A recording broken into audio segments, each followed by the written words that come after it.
This might actually be the creepiest story I've ever heard. Like, it made me feel violently ill when I heard this. It makes me feel sick thinking about it. Like, I just don't want to. So there's a woman and she lives with her boyfriend, but one day she's home alone and she gets a frantic knock on the door, and there's a woman equally as frantic saying, "My husband's in your house, you're not safe, you need to get out of the house." And this woman's like, "Love, I think you've got the wrong door. No one's in my house, it's just me." She ends up just shutting the door on this woman, being like, "No one here, love, don't worry about it." And this woman continues knocking on the door. She's knocking on the window, going around the house going, "Please, I don't know where he is, I don't know what he's capable of, you need to get out of the house." Naturally, when someone tells you this, you can be like, is there someone in my house? So she does like a sweep, and she looks in cupboards, under doors, usual places like behind the shower curtain where a murderer could potentially be hiding, I don't know. And she doesn't find anyone.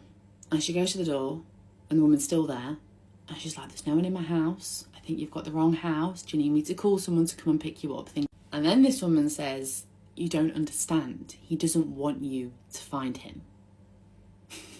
Says, he covers himself in lotion, right? He covers himself in lotion so you can't smell him, and he blends into his surroundings, and he can move his body in a way where he can fit into places where people shouldn't be fitting.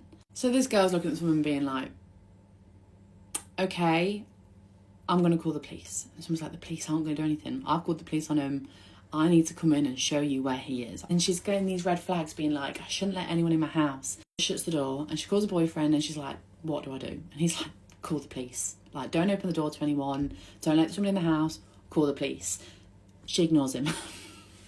For some reason, this woman just decides to sit down and carry on watching TV or whatever she was doing, I don't know. She carries on watching TV while this woman is like in a camping chair outside with a cigarette, like not joking, she's just waiting. Somehow she's focused on the TV, but she's paranoid and she's thinking, someone's watching me.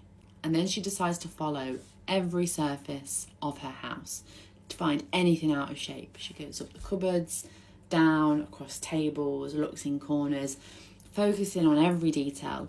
And when she gets to about a 20centimetre gap between her fridge and her wall, she notices something that looks like a finger bent out of place. I can't. She follows this bent looking finger, then she sees something that looks like an arm. She continues to look up, and then she sees a head. There is a man standing in a 20centimetre gap between her fridge and her wall in such an unnatural position that it looks like he's slightly bent forward. His hands and his arms are bent in place where he's kind of like squashed, but he's also leaning forward. And she just says, "Sir, you need to get out of my house." He's just looking straight forward, straight through her, no blinking, no twitching, nothing, just doing what he's doing. I thought someone was behind me then. I told you it makes me feel ill. She continues to shout, "You need to get out of my house, you need to get out of my house." He's not doing it. Now the woman outside is saying, "I don't know what he's going to do now you found him. You need to get out of the house now." There's a problem though. She needs to go by him to exit the house. Somehow she ends up falling over and she lands right next to his feet, and he doesn't move. He's still just looking over her. She scrambles to the front door, opens the front door, and does the one bit of advice she should have done all along and call the police. 2 male police officers arrive. They do a thorough check on the house.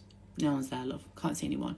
And both of these women are saying, "He's in the house. Like, I'm not going in there, but I can tell you exactly where he is." And they're like, "No one's in the house. We've searched everywhere. We can't find him." The police say, "If you don't feel safe, you shouldn't stay here tonight. But there's no one in your house. There's no evidence of anyone being in your house. If you see someone, call us, whatever." I don't know how delusional this woman is to be married to this guy, or how he got a wife in the first place. But she ends up saying to this girl that he's been practicing for a while not being able to move, and he's not alone. He found out how to do it on the internet because apparently there's a group of men that like to just stand still and watch people. Oh! The woman's boyfriend comes home and she says to him, "We're not staying in the house, there's a man in the house," and he thinks she's overreacting. Even the guy's wife is saying to the boyfriend, like, "You're not safe in there. I don't know what to do." But this guy's like, "Where do we go? Like, this is our house. We're not being scared out of a house by some crazy woman and a man that's apparently just watching us in the house. Like, what do you want me to do with this information?" The girl and this guy's wife end up texting each other. They become best mates, you know, and they end up meeting up with each other so she can practice or show her how to see this man and how he's hidden in plain sight.